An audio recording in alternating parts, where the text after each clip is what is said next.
The veil was torn.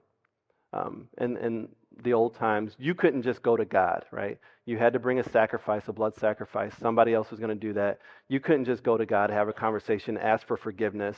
Like, we're so blessed today that if you want to be forgiven, you can come before God yourself and repent and ask for forgiveness. You couldn't do that before. But Jesus changed all of that. That veil was torn. There's no barriers between you and God to ask for forgiveness. And we're called to live a life of atonement. We're called to be, in 2 Corinthians 5:18-20, we're called to be ambassadors of reconciliation. Because you've been forgiven and you know what it's like to be forgiven, why wouldn't you want someone else to have that atonement? And I'm not saying like be crazy, aggressive, and burn or turn and all this stuff.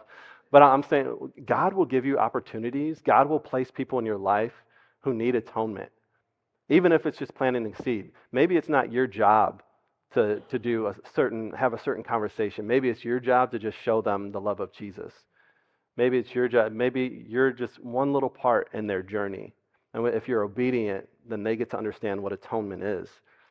And then we have this final victory in eternity. In the new heaven and new earth, sin and death will be no more. That's going to be so awesome.